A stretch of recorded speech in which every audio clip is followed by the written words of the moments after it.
ស្ដីបងប្អូនសិស្សនិស្សិតទាំងអស់បាទដែលកំពុងតែរៀននៅអូខេបាទការ Microsoft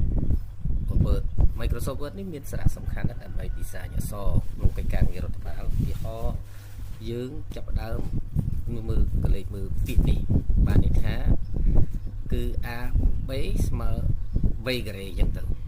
អញ្ចឹងតើគេធ្វើយ៉ាងម៉េចដើម្បីលេខ2ឲ្យឡើងទៅលើអញ្ចឹងដើម្បីធ្វើឲ្យលេខ2នេះឡើងទៅលើគេហៅស្វ័យគុណនោះអញ្ចឹងបងប្អូនទី1អូខេចាំមើលទាំងអស់គ្នាអញ្ចឹងយើង select លើលេខ2សិនណាលើលេខ2សិនបន្ទាប់មកបងប្អូនវាយទៅ Control D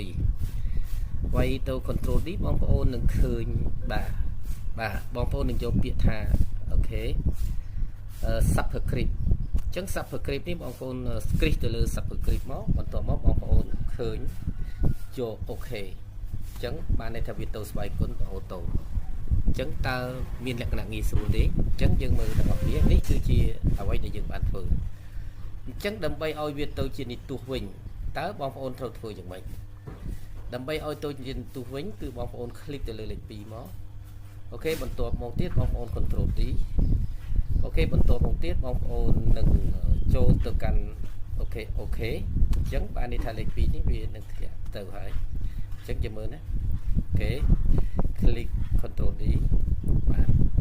វាទៅជានិទោសអញ្ចឹងយើងមើលថាតើអញ្ចឹងយើងយកពាក្យថា subscript វិញបាទយកពាក្យ subscript អញ្ចឹងវាពីស្វ័យគុណទៅជានិទោសវិញអូខេអញ្ចឹងបងប្អូនមើលទាំងអស់គ្នាណាបាទអូខេហ្នឹងគឺនៅខាងក្រោមវិញបាទអញ្ចឹងការធ្វើទៅជានិទោសវាមានលក្ខណៈងាយស្រួលឥឡូវនេះគឺបងប្អូនមើលអក្សរនេះអក្សរនេះបានន័យថាគឺអក្សរធំទាំងអស់បាទឧទាហរណ៍ A you looking for គឺជាអក្សរធំទាំងអស់ក៏ប៉ុន្តែអក្សរនេះដែរវាមានអក្សរធំហើយវានៅជាន់លើធំពីខាងដើមទៀតតើដើម្បីធ្វើយ៉ាងម៉េចដើម្បីឲ្យបង្កើតរបៀបនេះបានឥឡូវនេះគឺខ្ញុំចាប់ផ្ដើមអូខេខ្ញុំ select ទៅលើអក្សរ I'm looking for a cursor search អញ្ចឹងបងប្អូនចាំមើលបន្ទាប់មកទៀតខ្ញុំចូលទៅ Control D បាទអូខេបន្ទាប់ពី Control D ហើយខ្ញុំយកពាក្យថា small cap បាទ small cap អញ្ចឹងខ្ញុំ